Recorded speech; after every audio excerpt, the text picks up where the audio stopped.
Hello everyone, I am Jack and I'm back. And now we're going to look at troubleshooting a car that won't start.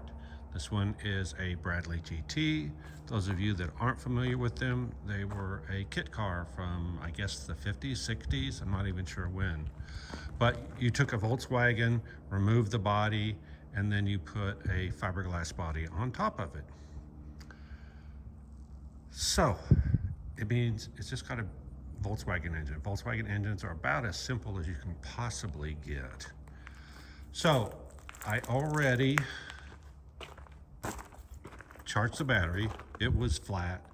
That got it to where the car will turn over, but it won't start. So initially it wouldn't even turn over. I turned the key, nothing happened.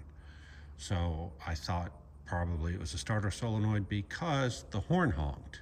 And that means the battery at least had some voltage in it. Come to find out that I put a jumper on it and it turned over. So that means the battery was had enough juice to honk a horn, but not enough to even engage the starter solenoid. So I charged up the battery overnight, got here, used a jumper box previous to that, and at least got it to turn over. It would turn over, but it wouldn't start. So then that means, all right, for an engine to run, you need fuel, you need compression, and you need spark. So I had electricity now. I assume I have spark because there's no reason from sitting for it to stop, spark to stop working. I assume it has compression because there's no reason for compression to go away from it sitting. That leaves fuel as the issue once I got the battery. So I start tracing the fuel line, come back here. Oh, and then the other thing is you can always use starter fluid. If it won't start with starter fluid, then you're pretty much screwed. Went to the house to get some starter fluid, didn't have any. I could have sworn there was some there, but there wasn't. But there was carburetor cleaner, so I said, in a pinch, that'll work.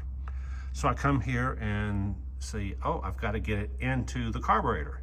So I was going to get a screwdriver or a socket or whatever to take off the air cleaner and spray the carburetor cleaner down in it.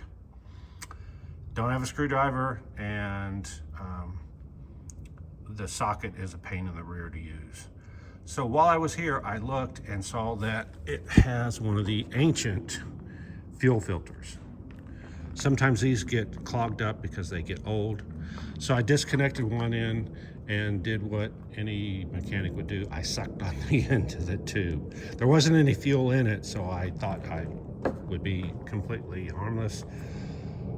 No fuel came out, but vapors did, so now I got that stupid gasoline taste in my mouth, which of course I hate. Anyway, I took the thing completely off.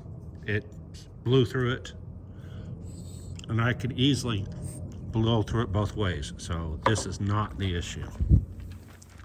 So then I disconnected the line right here. Luckily, they use these clamps, hose clamps with the little paddle things on. So I disconnected it. Gravity-wise, gas should have been flowing out of this. So there's my issue, because I know the gas tank's over there.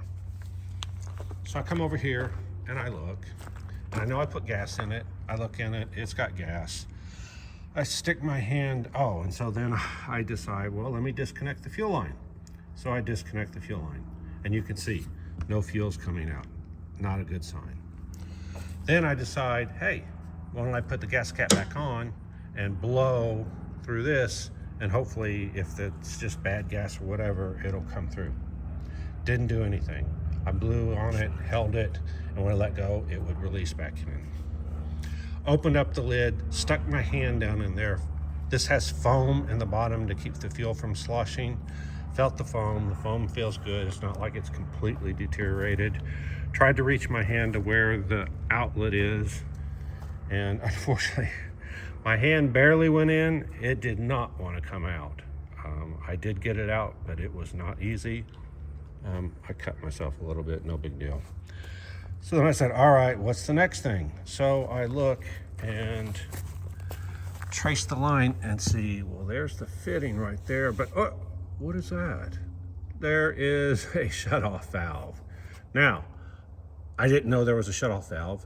I know the shutoff valve was not shut off previously because I drove this thing and I never did that. So somebody's been messing with the car.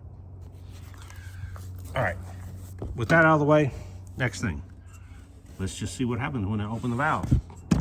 Open the valve, gas comes out. Guess what? That's why it has no fuel. All right, I had to cut the rubber line because old rubber lines get stiff and hard. Surprisingly, this line is not stiff and hard. It was still flexible, but it was still easier to cut it than anything else. So I did cut it. Now I've just got to put everything back together and hopefully it'll start. So that'll be my next thing. And when I come back, you'll see if it starts and runs. Like, subscribe, hit the alert, hit the thanks if you want to donate. And if you don't like what I'm doing, you don't know Jack. Bye.